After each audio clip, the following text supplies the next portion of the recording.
নমস্কার বন্ধুরা, আমি জবা ব্লগসে জবা ব্লগসে তোমাদের সকলকে স্বাগত। আমি আবার একটা নতুন ভিডিও নিয়ে চলে এসেছি। বিগ বস 18 কবে শুরু হতে চলেছে, আর বিগ বস 18-এ কোন কোন মানুষ আসতে চলেছে।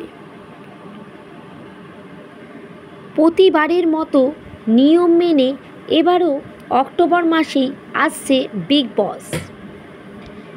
বস সিজন 18-এর জন্য কাদের কাছে প্রস্তাব গিয়েছে সেটাও প্রকাশ্যে এলো কিছু। বিগ বস OTT 3-এর সঞ্চালনা করেননি এবারও সালমান খান, বরং তার জায়গায় অনিল কাপুরকে দেখা গিয়েছিল। এবার জানা গেল বিগ বস সিজন 18-তে সঞ্চালক হয়ে আবারও ফিরছেন ভাইজান।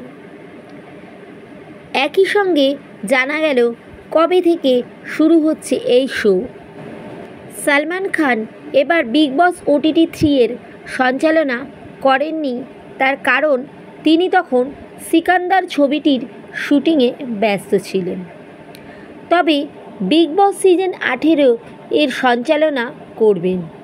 আর জানা গেছে প্রথা মেনে অক্টোবর মাসেই শুরু হবে এক শো।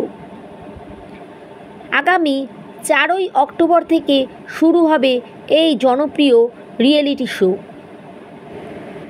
ইতিমধ্যেই একাধিক জনের কাছে এই শোতে অংশ নেওয়ার প্রস্তাব গিয়েছে, যদিও আনুষ্ঠানিকভাবে এখনও কাউকেই প্রতিযোগী হিসেবে ঘোষণা করা হয়নি।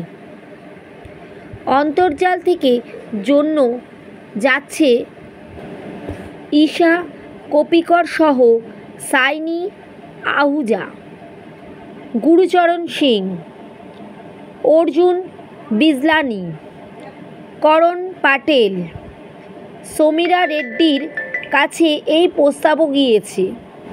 শোনা যাচ্ছে সুরভি জ্যোতি, পূজা শর্মা, সোয়ের ইব্রাহিম, দলজিৎ কৌরের নামও এই শোতে যেতে পারে। এছাড়াও অনুমান করা যাচ্ছে অভিষেক মালহান, দীপিকা আর্য, ডলি চাওয়ালা প্রমুখের মতো সোশ্যাল মিডিয়া তারকারাও থাকতে পারেন প্রতিযোগী হিসেবে। তবে সবটাই এখন অনুমান।